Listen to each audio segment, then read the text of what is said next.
Nós estamos numa série de mensagens sobre como lidar com situações difíceis. Nós vimos lá no início 3 mensagens sobre perdão, como lidar com a ofensa, como lidar com o perdão, como perdoar. Nós vimos sobre famílias disfuncionais, tentações, como lidar com tentações e como lidar com o tempo de espera, quando nós estamos esperando Deus agir. Essas 3 mensagens aí foram na vida de José. E o meu plano qual que era? O meu plano era terminar a vida de José e ir para essas 3 mensagens que a gente vai começar nesse domingo agora, na vida de Davi. Olhando para Davi em algumas situações difíceis que ele lidou e nós aprendemos com ele como nós aprendemos com José. E aí acabou entrando alguns outros assuntos, como nós vimos, sobre como lidar com as garras do passado, como lidar com o sofrimento permanente, como lidar com a opinião popular, o que as pessoas dizem de mim. E, por fim, nós vimos sobre como lidar com as emoções.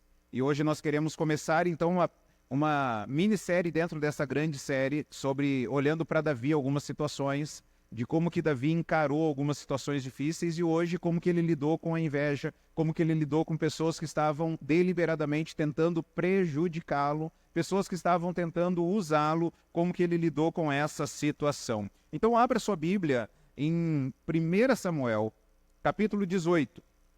1 Samuel, capítulo 18.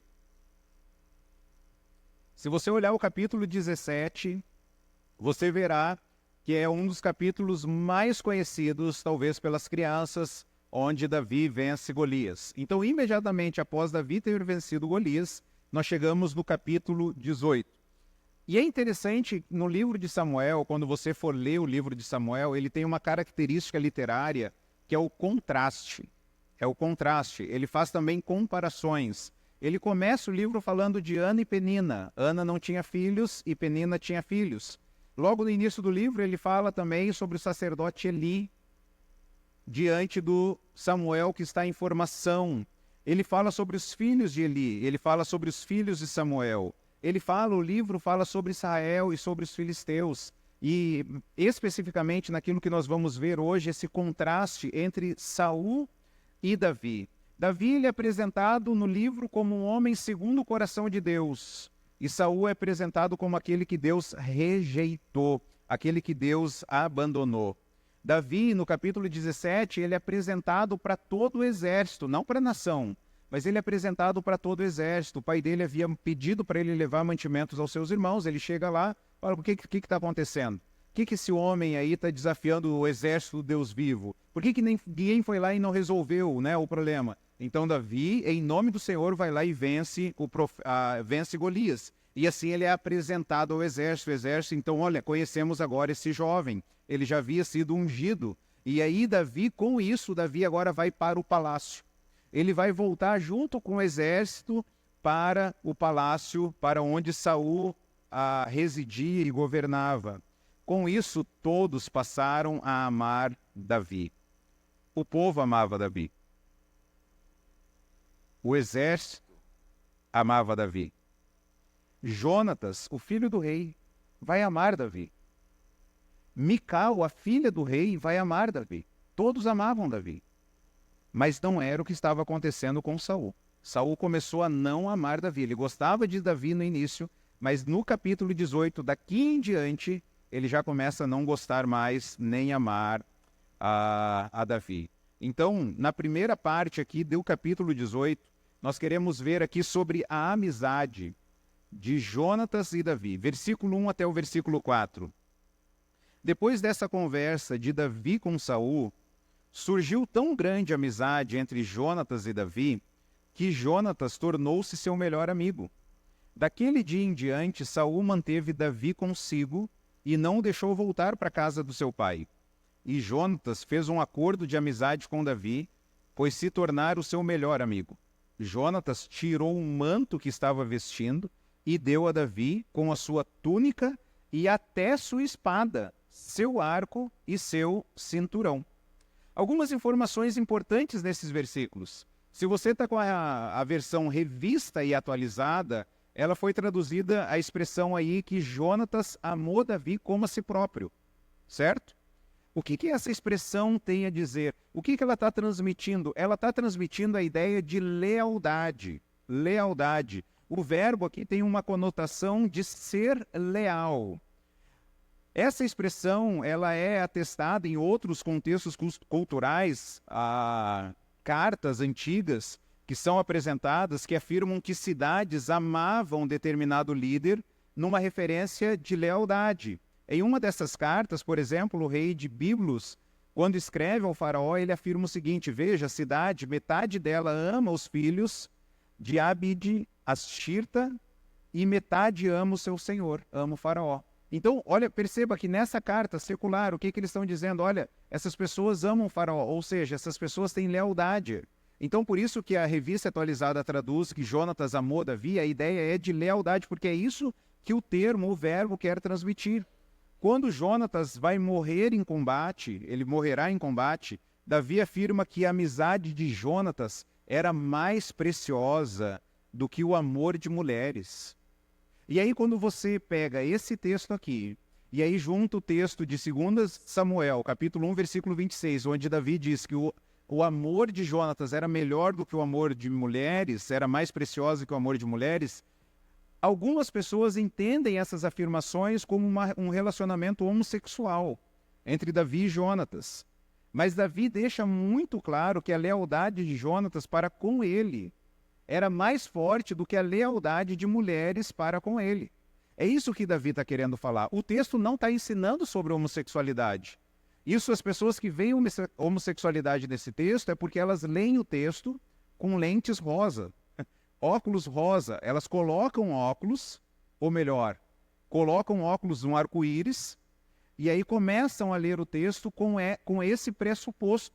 E aí as pessoas vão entender isso. Mas quando se analisa o texto, o que o texto está falando? Sobre lealdade. E aí eu quero te dar um exemplo sobre lealdade. Então a Bíblia, ela apresenta essa lealdade entre Davi e Jonatas.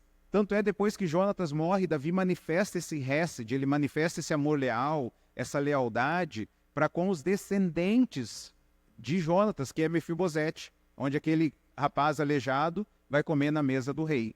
Então, quando alguém ver esse texto aqui como homossexualidade, é porque ele já está olhando com esse pressuposto. Eu quero te mostrar na prática acerca da lealdade entre amigos. Não precisa levantar a mão, eu só quero que você pense. Você tem algum amigo, que se você ligar agora, fala, irmão, eu preciso de você. Em 5 minutos ele está na sua casa, 15 minutos. Irmão, estou precisando de você.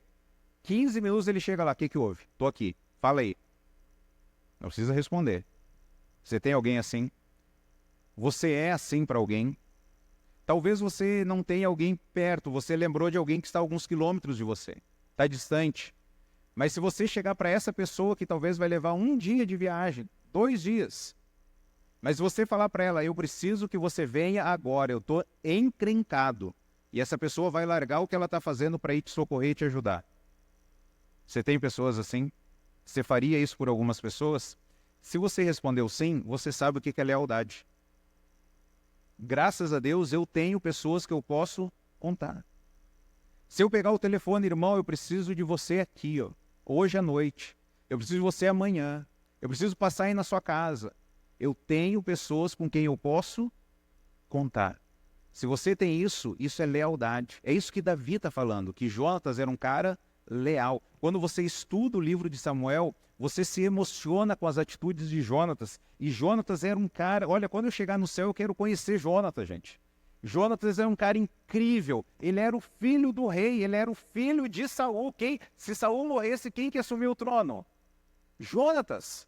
E nessa época, o que ele faz? Ele vê o que Deus está fazendo com Davi. Talvez ele já sabia que Davi havia sido ungido. Ele já sabia que no lugar do seu pai, Davi assumiria. E Jonatas não tem inveja nenhuma.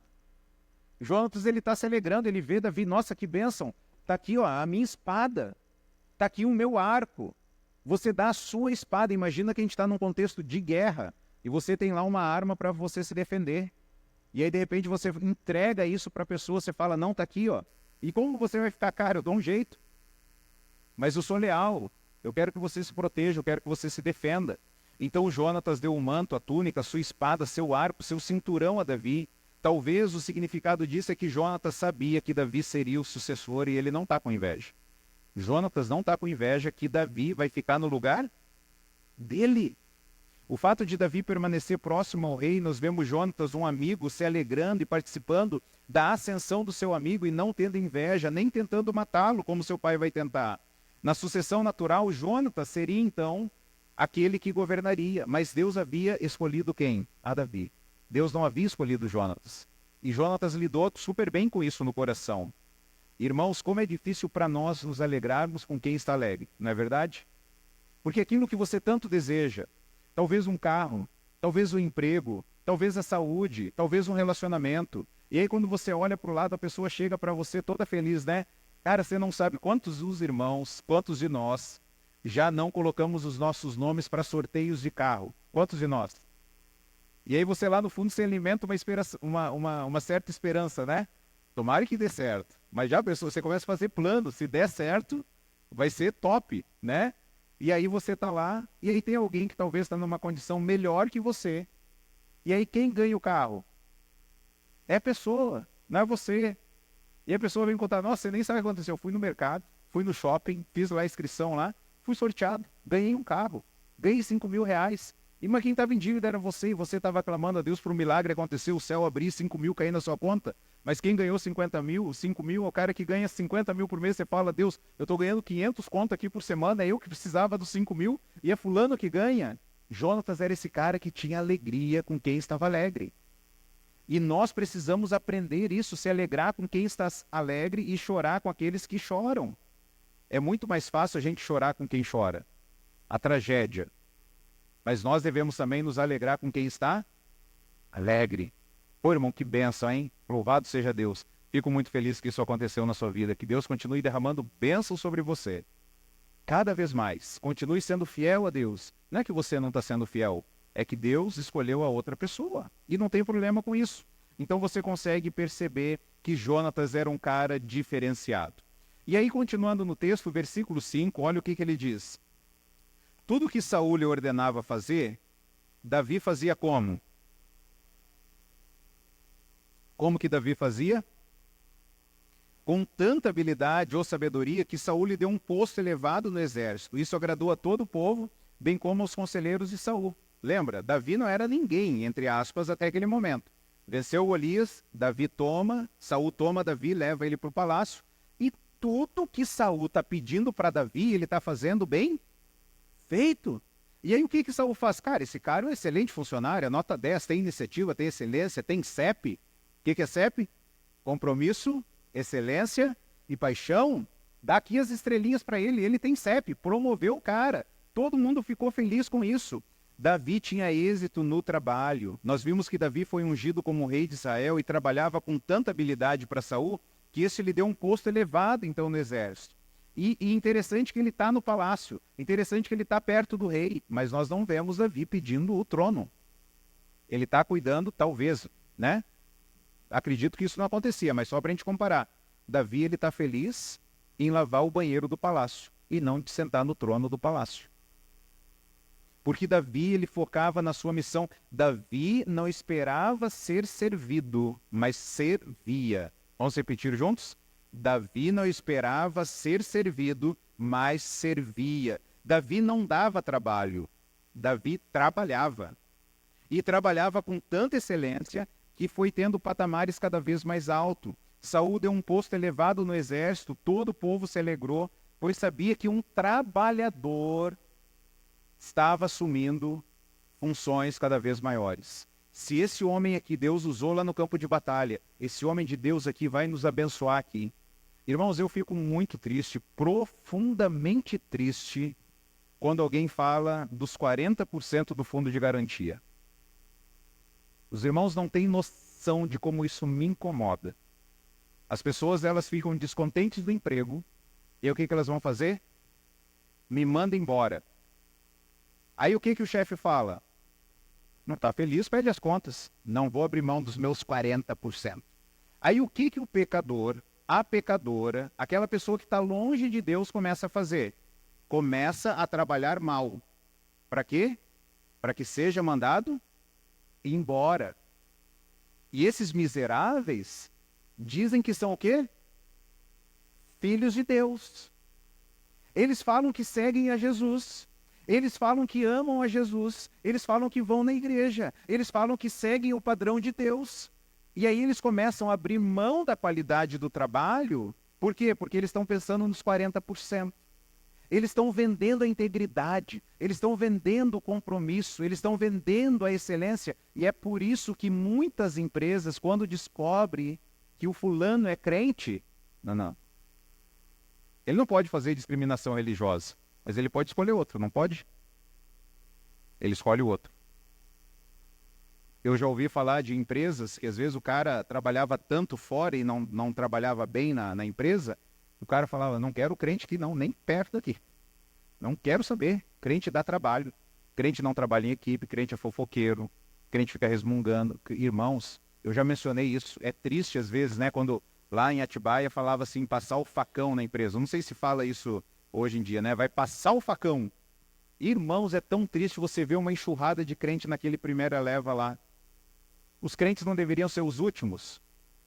O dono da empresa não deveria falar, cara, você tem CEP, você trabalha com compromisso, excelência e paixão. O cara chorar, falando assim, cara, eu não tenho mais o que fazer, eu não tenho condições de te pagar.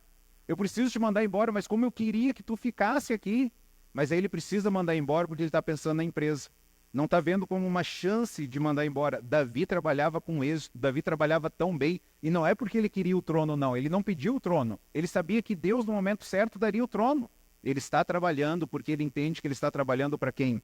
Para Deus. Então, querido, não importa se você está lavando o banheiro ou você está gerindo uma empresa. Faça o seu melhor, porque nós estamos trabalhando para quem?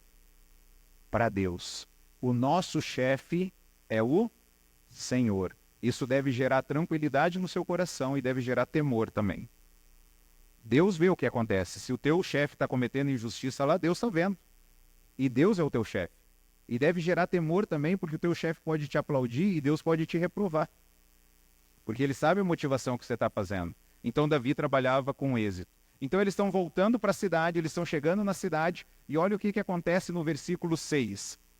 Quando os soldados voltavam para casa, depois que Davi matou o filisteu, as mulheres saíram de todas as cidades de Israel ao encontro do rei Saul com cânticos e danças, com tamborins, com músicas alegres e instrumentos de 3 cordas. As mulheres saíram para encontrar quem? Saul. Saul. Tá bom? E essas mulheres, elas estavam vindo da onde? De todas as cidades. Aqui você já está vendo elementos que vai dar combustão. Você já está vendo aqui que vai dar uma explosão. Já está vendo? Quando eu jogava bola, futebol legal qual era? Quando tinha só homens. Quando ia namoradas e amigas e ficavam do lado de fora assistindo, o que acontecia? Dava briga. Porque aí os caras, né? Eu quero... Né, eu que urino aqui, hein? Que é aquele conflito de testosterona, sabe? Quem manda mais, quem dribla mais, quem é o mais bonito, quem é o mais elegante. Sempre. É ou não é verdade? Só tá a rapaziada jogando bola, os caras se entendem lá. Tá, mulher, dá confusão. Não por causa das mulheres, por causa do coração dos homens. Por causa do coração dos homens. E aí, então, vem essa mulherada aqui, ó, de todas as cidades. E aí, o que elas fazem? Olha o versículo 7. As mulheres dançavam e cantavam. Saul matou milhares e Davi dezenas de milhares.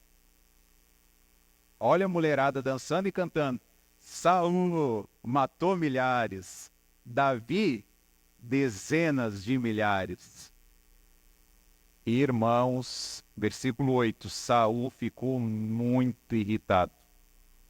Com esse refrão e aborrecido disse, atribuíram a Davi dezenas de milhares, mas a mim apenas milhares? O que mais lhe falta senão o reino? Aqui, ó, a semente da desconfiança caiu no solo do coração de Saul. Lembra que eu mencionei para ti que uma característica do livro de Samuel é o contraste, uma característica literária é o contraste. E aí você vê aqui um contraste bem interessante. Ele ficou irritado. A ideia aqui que Saul, ele cresceu crente. Ele cresceu quente. Ele cresceu quente. Essa que é a ideia. Veio aquela ira, veio aquela explosão. Cara, ele ficou muito irado. Ele ficou muito irado, ele ficou muito aborrecido. E o cântico das mulheres levou Saul a ficar desconfiado, paranoico, alimentar pensamentos, fruto de crenças erradas. Cara, Davi está acabando de chegar. Ele falou assim, o que falta agora senão o reino para ele? Esse cara é uma ameaça para mim. Esse cara é uma dificuldade. Ele começa a olhar com suspeita. O que falta senão o reino? Na mensagem, no capítulo 16 de Samuel, nós vimos que Davi, quando foi levado ao palácio para acalmar o coração de Saul, foi uma ação de Deus, onde Deus está apresentando Davi para mais pessoas agora. E a questão é, meus irmãos, Davi está chegando cada vez mais no palácio. Ele já tinha sido conhecido pelo exército, agora as mulheres de todas as cidades vieram. A questão é, Davi está sendo apresentado, a questão é como que ele vai chegar no trono? Ele vai chegar. Como que ele vai chegar no trono? Ele vai chegar por meios normais ou por violência? Saul sabia como que ia ser? Não sabia, isso estava deixando ele louco. Maus pensamentos deixam as pessoas loucas. Começa a acreditar errado, começa a pensar errado. Você começou a pensar errado, você começa a sentir errado. É isso que acontece. O que lhes falta senão um reino? Davi, ó o raciocínio de pensamento de Saul. Ele tem habilidade. O povo amando ele, o Senhor está com ele. Saul acreditava, ele vai tirar o meu trono. Ele vai tirar.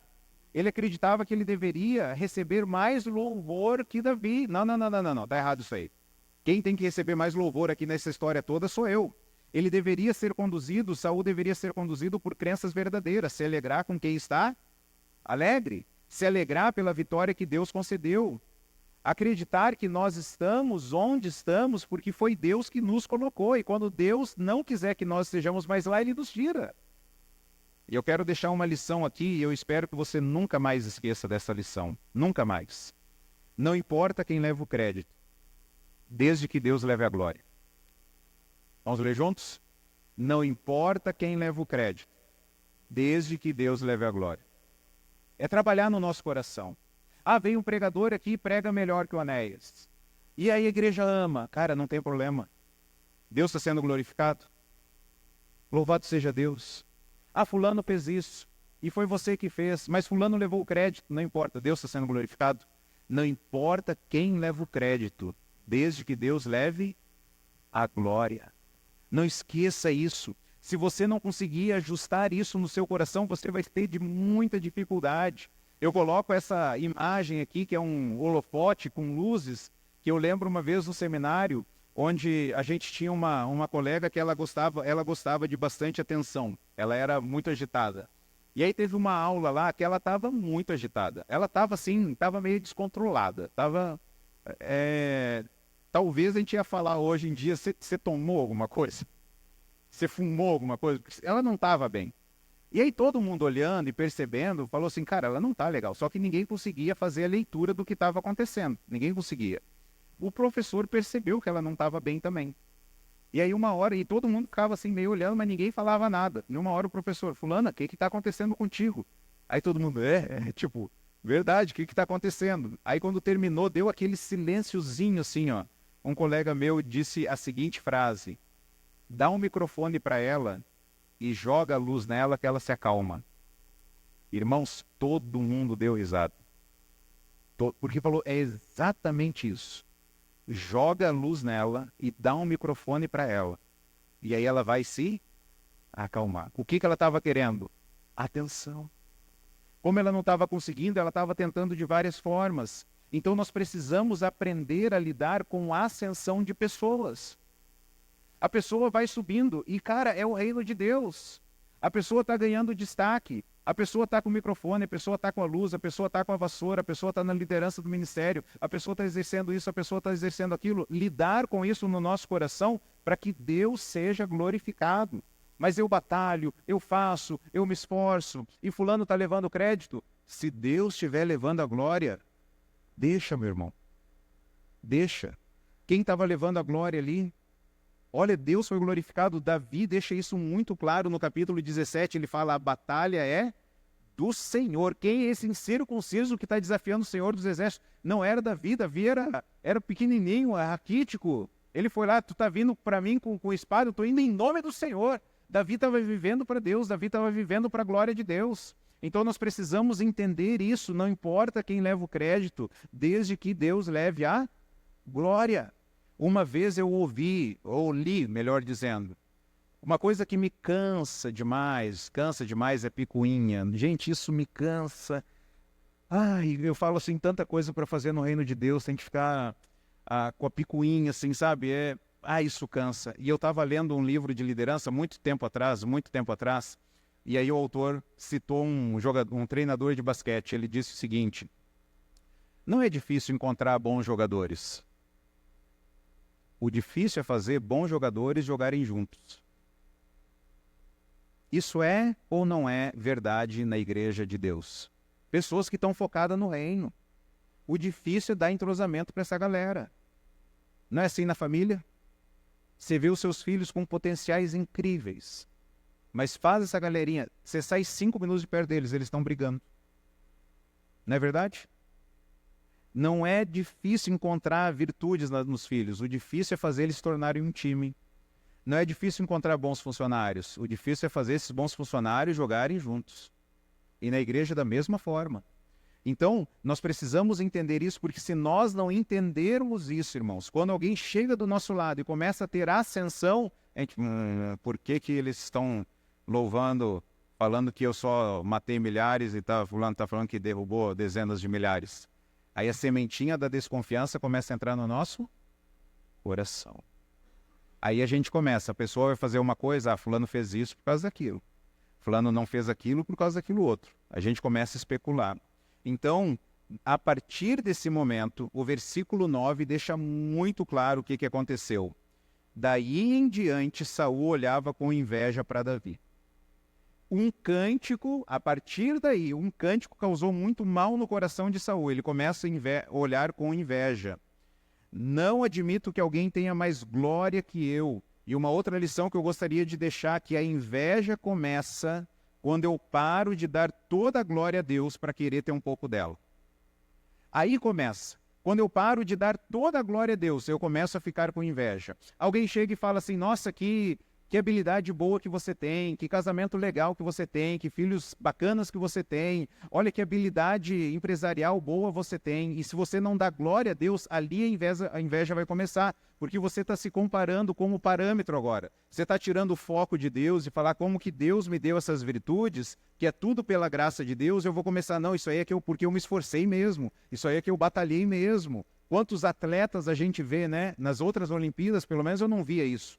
As pessoas dando tanto glória a Deus como a gente está vendo agora. Eu não via, não estou falando que não tinha, tá? Só para deixar isso claro. Mas eu não vi, agora pela internet populariza isso. Mas eu vi muito atleta já falando, muito atleta. Talento não te leva a lugar nenhum, tem que ter muita disciplina. Tá certo a frase, tem que ter muita disciplina. Mas nessa frase está encucado lá, o mérito é de quem? É o meu esforço, é o meu suor. É a minha dedicação. Então, quando eu paro de dar glória a Deus, eu começo a me comparar com os outros. Fulano não se dedicou tanto para ser um bom marido. Fulana não se dedicou tanto para ser uma boa esposa. Aquele casal não se dedicou tanto para ser bons pais. Aquele lá não se dedicou tanto na empresa para levar a empresa onde está. Quando eu paro de dar glória a Deus, começa a ter inveja, porque eu começo a olhar para onde? Para os lados, ao invés de olhar para o alto. Veja o contraste entre Saul e Jonatas. Saul não tinha medo nem inveja de Davi. Mas agora o texto está falando que o Saul tinha inveja. Jonatas desfrutou da amizade, participou da ascensão. Inveja é diferente de cobiça. Cobiça é o querer ter para mim, ok?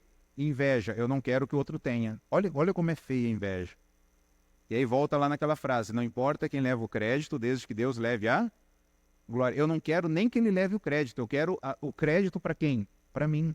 E a inveja é um sinal de crentes carnais. 1 Coríntios 3:2 diz isso, Romanos 13:13, Mateus 7:20, Tiago, Tito, fala tudo sobre essa inveja amarga, essa situação que brota no coração, de acordo com o relato bíblico, de acordo com o texto bíblico.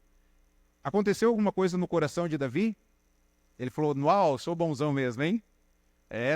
Só milhares para ti, hein? Dezenas de milhares para mim. Ele agiu dessa forma? Pelo relato bíblico a gente não tem nenhuma informação, mas gerou muito no coração de Saul.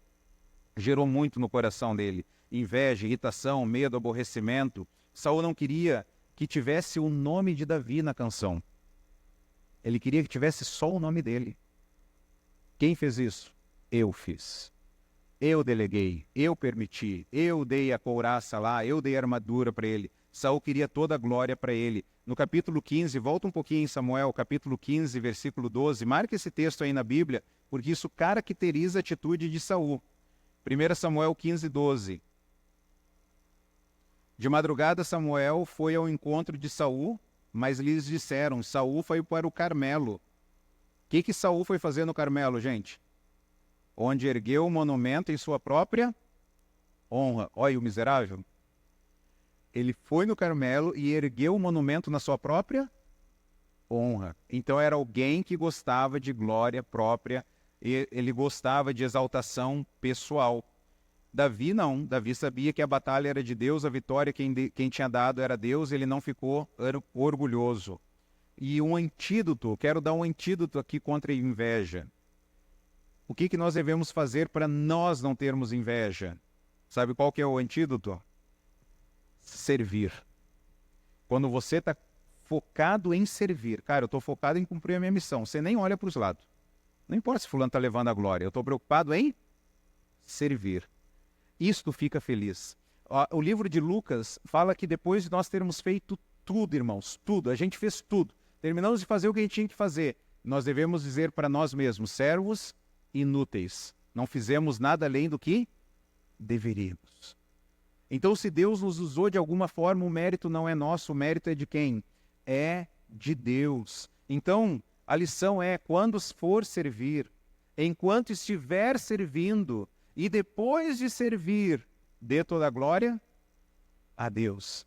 Estou indo para o ministério. Para que eu estou indo para o ministério?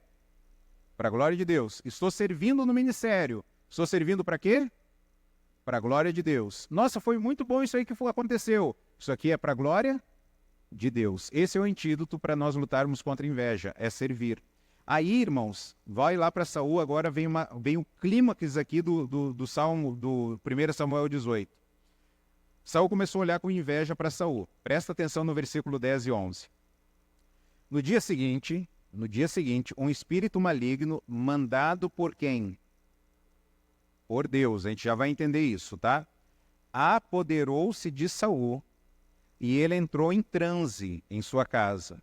Enquanto Davi tocava a harpa, como costumava fazer, Saul estava com uma lança na mão e a atirou dizendo, encravarei Davi na parede. Mas Davi desviou-se 2 vezes. Olha só algumas informações desse texto. O espírito maligno mandado da parte de Deus estava atormentando o rei. Nós devemos entender essa expressão que é difícil aqui, como o Senhor está protegendo Davi do perigo e não vai deixar que Saul o mate. O propósito do Senhor ao enviar o espírito maligno não é fazer mal a Davi, mas é atormentar Saul e instigá-lo a tentar cometer um ato tão hediondo e mostrar a todos que ele foi abandonado pelo Senhor e ele não está mais apto a governar a nação de Israel, porque ele estava mais preocupado com a sua glória pessoal. Ele era alguém que não obedecia a Deus, no capítulo 15. E aí ele entra em transe. Eu não sei como é a versão que está, termo que está aí na sua versão, mas ele começa a delirar. Ele está enlouquecido. Nós não sabemos se era inveja que estava deixando ele louco ou a loucura está deixando ele invejoso, né? Mas o fato é que ele está ficando maluco aqui. Davi está lá trabalhando. Davi lá está fazendo o quê? Tocando a harpa. E Saul está o quê? Com o que Saul está na mão, gente? O que um homem dentro de casa está fazendo com uma lança na mão? Qual era o perigo que esse rei passava com essa lança na mão? O que levou ele a estar com essa lança na mão? E aí ele pensou, eu vou cravar Davi na parede. E cara, olha como as coisas mudaram rápido, né? Alguém que estava sendo exaltado, deu um posto mais alto, ele pegou a lança e mandou em Davi. Pegou em Davi? Não pegou. A ideia é que ele foi lá, pegou a lança de novo e mandou de novo. Ele jogou 2 vezes a lança. Provérbios 27:4 diz, o rancor é cruel e a fúria é destrutiva, Mas quem consegue suportar a inveja? A inveja enlouquece a pessoa. Todos os pecadores, nós somos pecadores. Todos nós sabemos o que fazer quando alguém pega uma lança e joga contra nós. Você está lá trabalhando e de repente alguém lança contra você uma lança, né? Arremessa uma lança contra você, ela cai na parede e você como pecador. O que você faz? Pega a lança e manda de volta. Não é verdade? Não é isso como pecador que a gente tem que fazer? Né? Arranque da parede e tira de volta. Dessa forma, o que eu vou mostrar, gente? O que eu vou mostrar se eu fizer isso? Eu vou mostrar que eu sou valente, não é verdade? Eu vou mostrar que eu sou macho, não é verdade? Eu vou mostrar que eu cuido dos meus direitos. Eu vou mostrar que eu não tolero o erro. Eu vou mostrar que eu faço a vontade de Deus, porque Deus me escolheu, Deus te rejeitou, só lamento. Fala aqui com o ombro, né? Aquela coisa lá, né? Fala aqui com o ombro. Eu vou pegar a lança e vou arremessar contra você. Eu vou mostrar que eu não sou dirigido pelas pessoas, que eu sou defensor da fé, que eu não dou lugar para injustiça. Injustiça não, Saul. Injustiça não. Isso pode provar até que eu sou ungido. Mas eu sou ungido igual a quem? A Saul. Saul também era ungido? Também. Semelhante a Saul.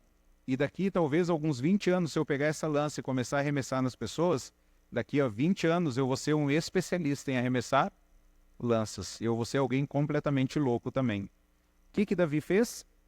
Simplesmente se desviou. Ele se esquivou. Gente, o que Davi fez? O que o texto diz que ele fez? Ele só se desviou. Ele falou alguma coisa? Nada. Tá tocando harpa? Opa, deixa eu tocar um pouquinho mais para cá a harpa agora. Agora deixa eu voltar um pouquinho mais para cá.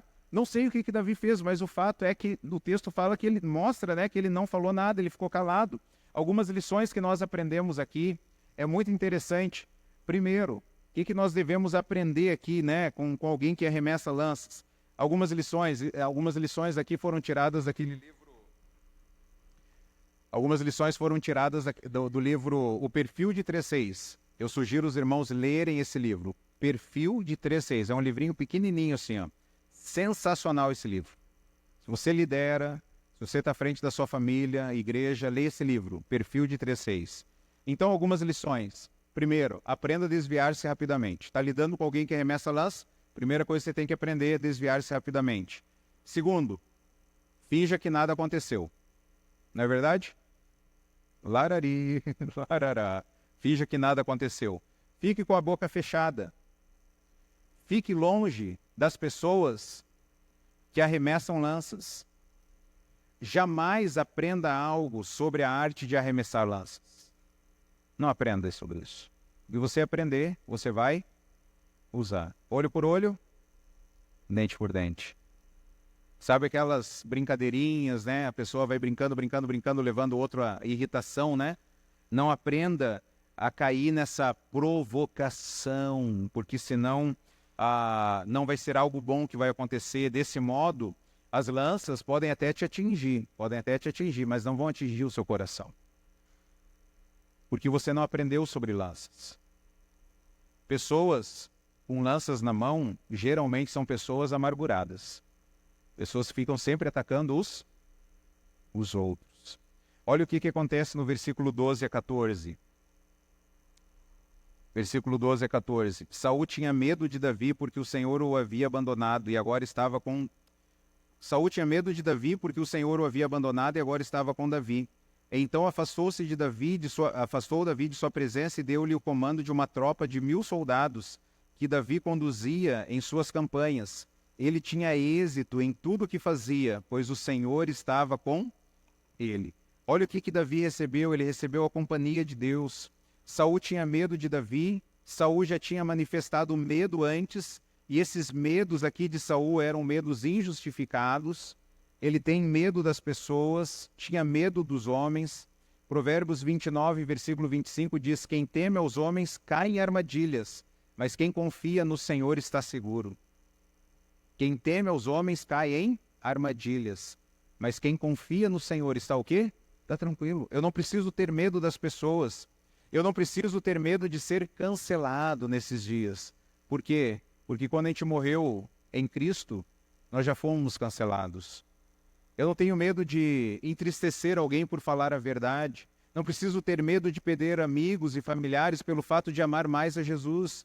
Não preciso ter medo de perder o trono, porque o único trono que existe é o trono de Deus. Deus nos liberta do medo. A gente vai viver sem medo porque nós confiamos em quem? No Senhor. Saul tinha medo porque o Senhor o havia abandonado. No capítulo 16, versículo 14, o Espírito do Senhor se retirou de Saul e agora o próprio Deus vai se retirar dele, vai se afastar dele. O medo surge, meus irmãos, quando a gente se distancia de Deus. Se você lida com medo, se você lida com dificuldade, esse distanciamento de Deus foi assim com Adão e Eva. Eles pecaram, se afastaram de Deus. E Deus chega para Adão e Eva, por que vocês fugiram? Temeu ainda mais.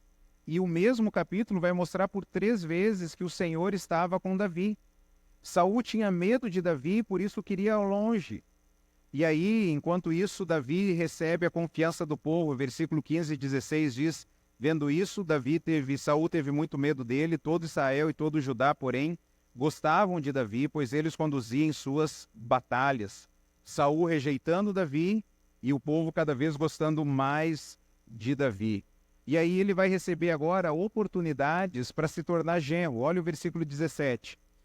Saul disse a Davi, aqui está minha filha mais velha, Merabe, eu a darei em casamento a você, apenas sirva-me com bravura e lute as batalhas do Senhor. Pois Saul pensou, não o matarei, deixo isso para os filisteus. Olha o que ele está fazendo. Ele está tramando. Ele quer dar agora uma desculpa, tá minha filha, mas o que você vai ter que fazer para casar minha filha? Vai para a guerra. Ele falou, vou deixar que que os filisteus matem, né?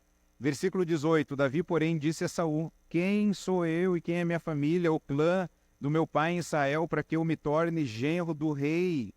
Davi, ele reconhece a graça de Deus para com ele. Aí o versículo 19 diz, por isso, quando chegou a época de Merabe, a filha de Saul, ser dada em casamento a Davi, ela foi dada a Adriel, de Meuá.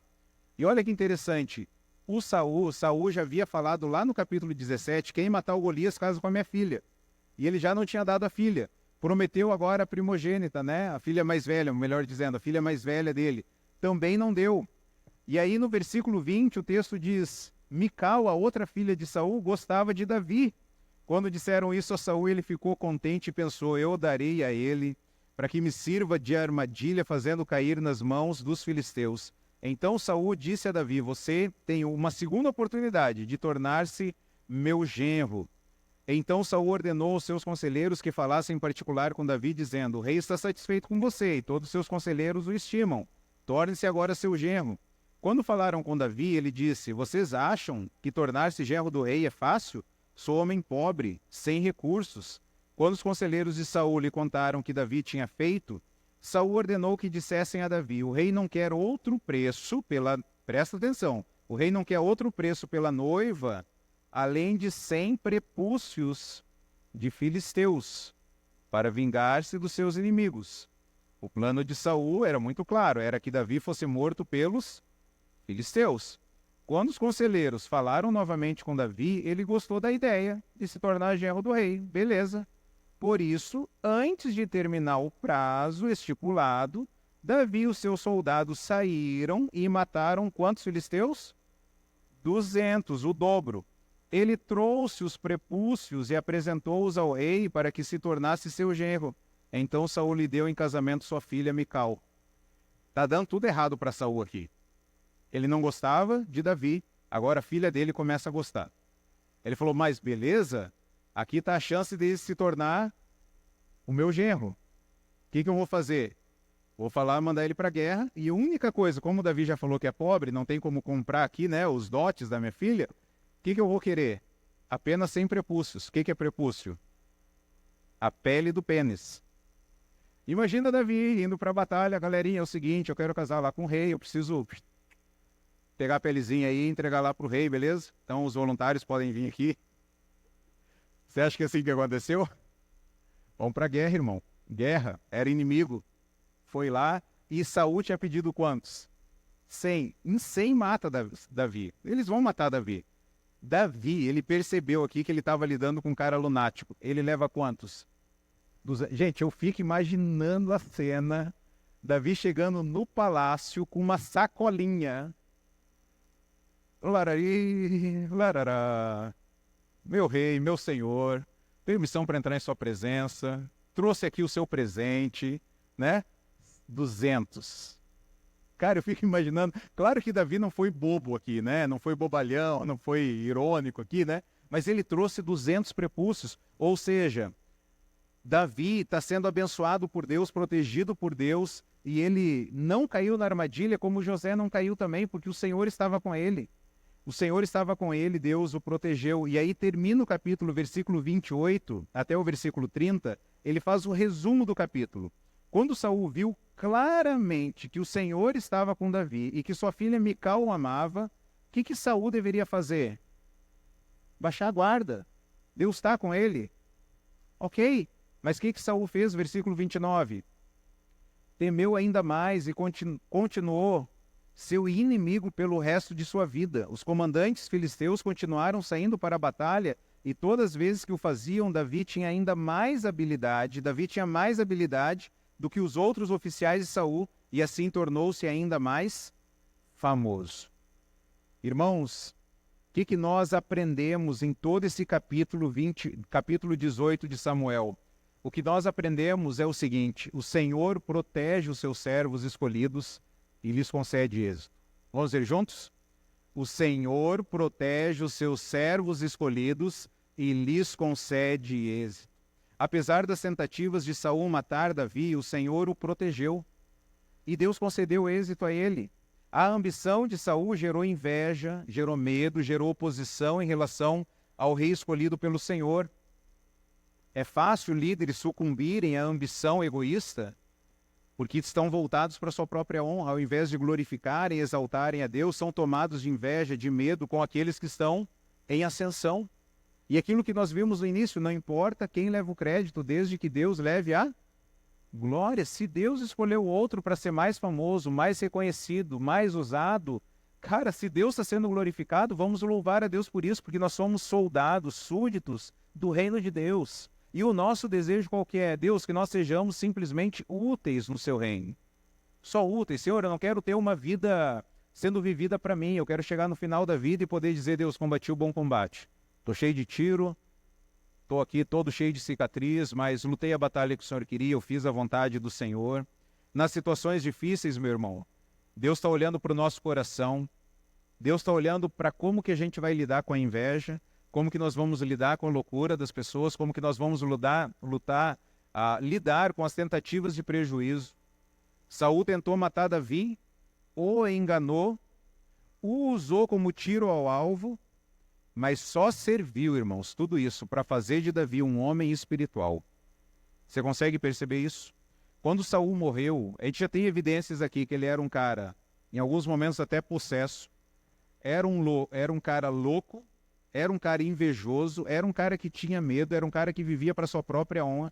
Você já não tem elementos suficientes para se distanciar desse cara, para detestar esse cara, para tentar matar esse cara. Quando ele morre, lá no início do segundo livro de Samuel, Davi ele chora, Davi ele lamenta, e eu entendo aquele choro dele, falando assim, ó, Deus levou esse pecador aqui, que era o instrumento de Deus na minha vida. Esse cara, com o jeito dele, com as limitações dele, com os pecados dele, fez eu me prostrar diante de Deus. A maioria dos salmos que Davi escreveu, que são usados para o nosso encorajamento, ele escreveu enquanto ele estava sendo perseguido.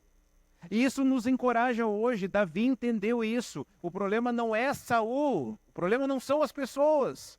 O problema é o nosso coração. O problema está aqui dentro. Saul tentou matar Davi inúmeras vezes, mas Deus usou isso para formar e fazer dele um homem espiritual. Queridos, Davi tinha habilidade de viver em meio ao sofrimento. É uma coisa que está faltando para nós nessa geração.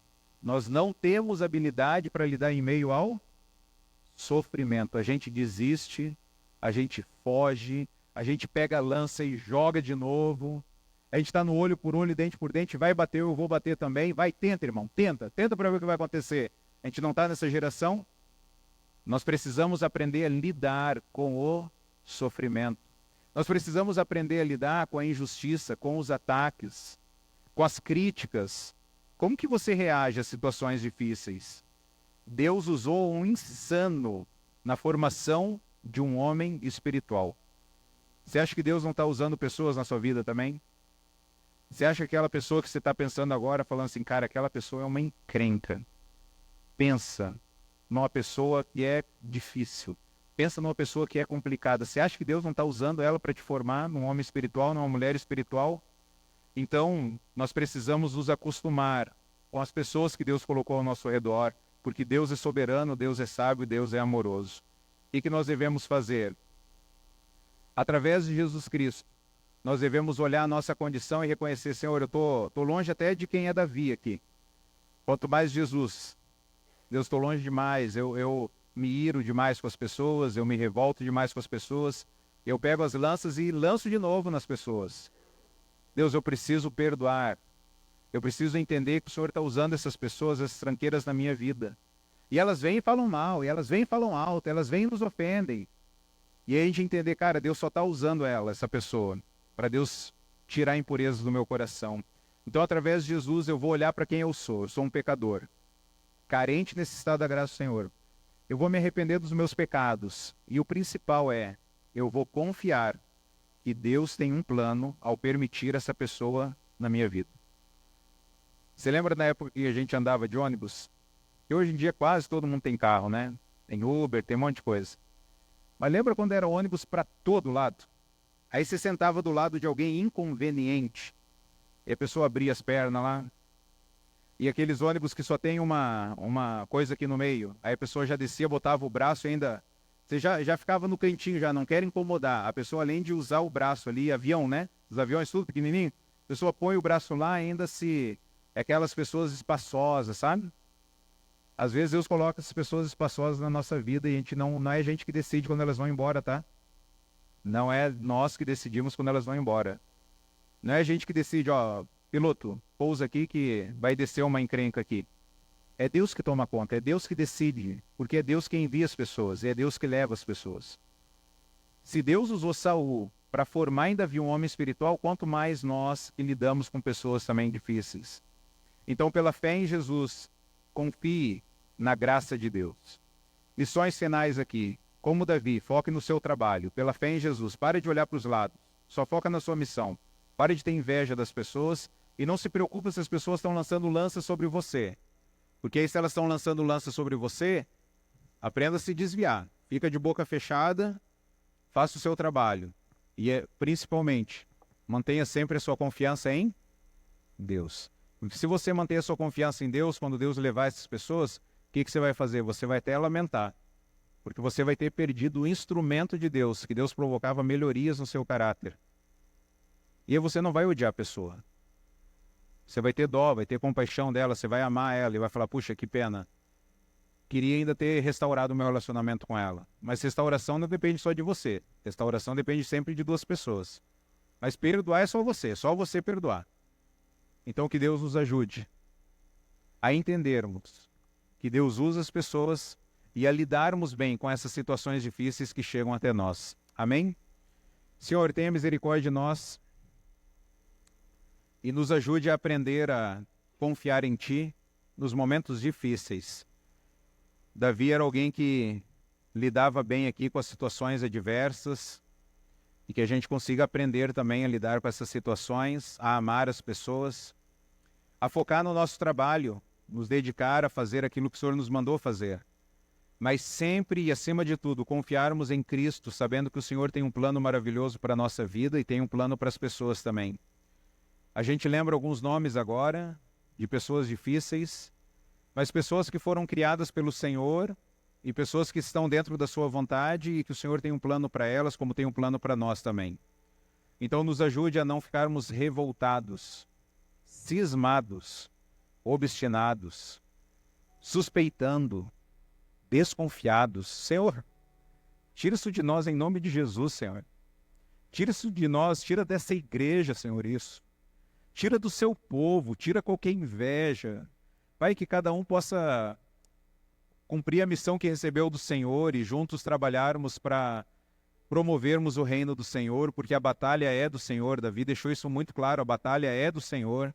Se nós ficamos com inveja, se nós arremessamos lança uns nos outros, se nós os mordemos, como Gálatas diz, É porque a gente está tentando construir o nosso império, o nosso reino.